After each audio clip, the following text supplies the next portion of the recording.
Bonjour à tous et bienvenue sur Dixitologie.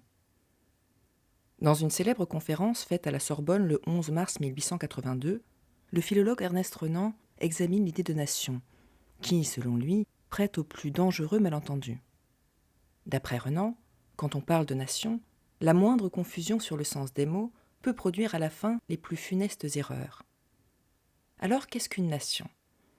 Historiquement, Renan situe l'émergence des nations au Moyen Âge. Depuis la fin de l'Empire romain, ou mieux, depuis la dislocation de l'Empire de Charlemagne, l'Europe occidentale nous apparaît divisée en nations. Si l'Antiquité n'a pas connu de nation à proprement parler, c'est qu'elle oscillait généralement entre des formes d'organisation à petite échelle et des formes d'organisation à très grande échelle. En effet, Athènes et Sparte en Grèce, Tyr et Sidon au Liban, sont des exemples de cités aux institutions bien établies, mais aux territoires relativement restreints, malgré leur fort rayonnement culturel. Plus tard, les Celtes forment des confédérations et occupent un territoire plus étendu, mais ils manquent de cohésion institutionnelle.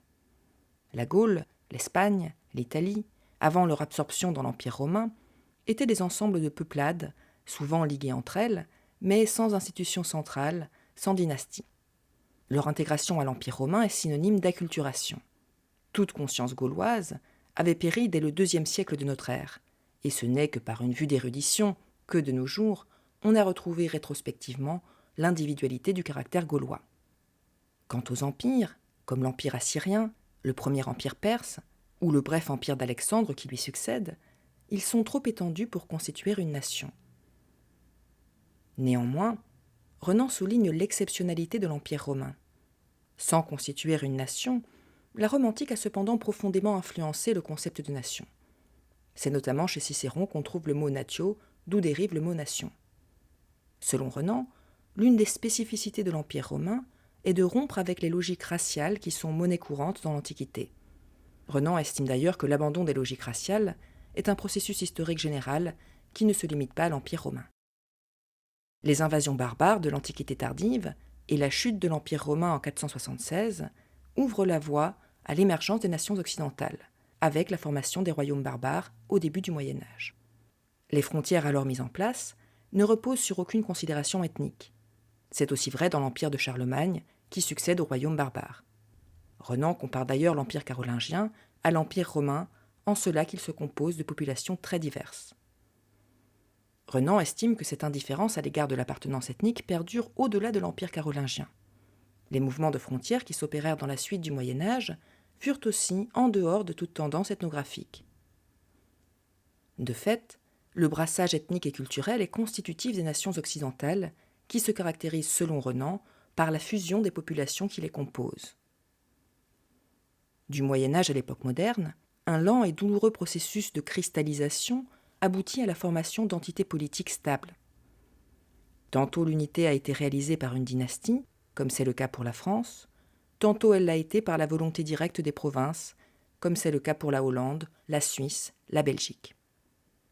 Les nations présentent donc une certaine continuité historique. Mais sur quoi se fonde cette continuité ? Le territoire est un élément national essentiel, mais problématique. Renan insiste sur l'aspect arbitraire du tracé des frontières dites naturelles. Toutes les montagnes ne sauraient découper des États. Sans nier son importance, Renan note que la géographie peut facilement être instrumentalisée et servir de prétexte à tout type de violence. Les frontières des nations occidentales ont beaucoup évolué au fil des siècles. L'Alsace et la Lorraine sont d'ailleurs allemandes quand Renan s'exprime. Un autre élément qu'on pourrait croire déterminant à la construction nationale est la langue. Néanmoins, pour Renan, c'est aussi un élément insuffisant. La langue invite à se réunir, elle n'y force pas. Les États-Unis et l'Angleterre, l'Amérique espagnole et l'Espagne parlent la même langue et ne forment pas une seule nation. Au contraire, la Suisse, si bien faite, puisqu'elle a été faite par l'assentiment de ses différentes parties, compte 3 ou 4 langues.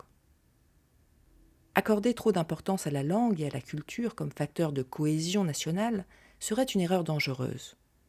Quand on y met de l'exagération, on se renferme dans une culture déterminée tenue pour nationale.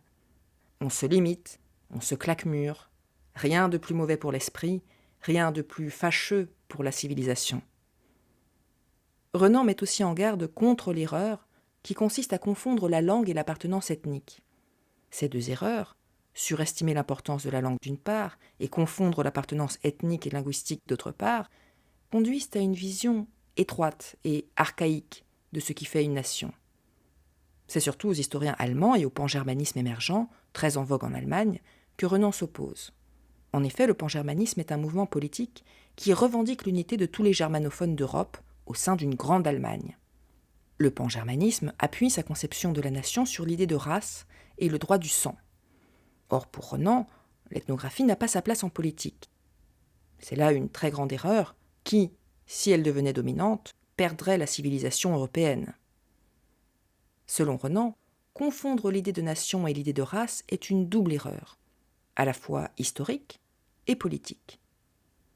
Le pangermanisme commet d'abord une erreur historique, en postulant un lien imaginaire entre appartenance ethnique et nation, puisque la considération ethnographique n'a donc été pour rien dans la constitution des nations modernes.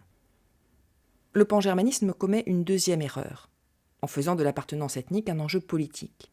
Plus qu'une erreur, il s'agit là d'une instrumentalisation de la recherche scientifique au service d'intérêts politiques. Cette instrumentalisation politique est d'autant plus problématique qu'elle tend à essentialiser des différences qui sont des constructions sociales et non pas des différences biologiques. L'histoire humaine diffère essentiellement de la zoologie. En dehors des caractères anthropologiques, il y a la raison, la justice, le vrai, le beau, qui sont les mêmes pour tous. En 1882, Renan récuse donc catégoriquement la conception pangermaniste de la nation qui prétend fonder la communauté nationale sur la langue et l'appartenance ethnique. Ni la langue, ni la géographie ne suffisent à former une nation. Notons au passage que pour Renan, la religion ne saurait non plus offrir une base suffisante à l'établissement d'une nationalité moderne. En effet, la religion est devenue chose individuelle. Elle regarde la conscience de chacun. Mais alors, sur quoi se fonde une nation ? Eh bien, selon Renan, la nation est avant tout un principe spirituel, une forme de savoir-être ensemble. Elle repose sur deux choses. L'une est la possession en commun d'un riche legs de souvenirs. L'autre est le consentement actuel, le désir de vivre ensemble. C'est la volonté commune de faire peuple qui fait la nation. Avoir fait de grandes choses ensemble, vouloir en faire encore, voilà les conditions essentielles pour être un peuple. Car pour Renan, l'existence d'une nation est avant tout une question de choix. Il y a dans l'homme quelque chose de supérieur à la langue, c'est la volonté. La volonté de la Suisse d'être unie malgré la variété de ses idiomes est un fait bien plus important qu'une similitude souvent obtenue par des vexations. Pour Ernest Renan, le véritable capital social sur lequel on assied une idée nationale, c'est une histoire partagée et la volonté d'un avenir en commun. Renan définit ainsi la nation comme une conscience morale. C'est la volonté de vivre ensemble durablement qui constitue pour Renan le principe au fondement de la nation. Car seule la volonté des hommes peut légitimer et fonder en droit le concept de nation. Nous avons chassé de la politique les abstractions métaphysiques et théologiques. Que reste-t-il après cela ? Il reste l'homme, ses désirs, ses besoins. La nation moderne est une construction politique. Elle est susceptible d'évoluer à mesure qu'évoluent les désirs et les besoins humains. Les volontés humaines changent, mais qu'est-ce qui ne change pas ici-bas ? Les nations ne sont pas quelque chose d'éternel. Elles ont commencé, elles finiront. La Confédération européenne, probablement, les remplacera. Mais telle n'est pas la loi du siècle où nous vivons, nous dit Renan en 1882. La nation n'est donc pas un horizon indépassable. Plutôt que de s'enfermer dans un nationalisme étriqué, Renan revendique un humanisme universaliste. N'abandonnons pas ce principe fondamental, que l'homme est un être raisonnable et moral, avant d'être parqué dans telle ou telle langue, avant d'être un membre de telle ou telle race, un adhérent de telle ou telle culture. En définitive, la nation n'est pas là pour cloisonner les individus au sein de catégories simplistes. L'homme n'est esclave ni de sa race, ni de sa langue, ni de sa religion, ni du cours des fleuves, ni de la direction des chaînes de montagnes. Pour Renan, l'existence d'une nation est au contraire un plébiscite de tous les jours, où s'affirme la volonté commune de vivre et d'œuvrer ensemble au bien commun. Une nation, est donc une grande solidarité, constituée par le sentiment des sacrifices qu'on a faits et de ceux qu'on est disposé à faire encore. Elle suppose un passé, elle se résume pourtant dans le présent par un fait tangible, le consentement, le désir clairement exprimé de continuer la vie commune.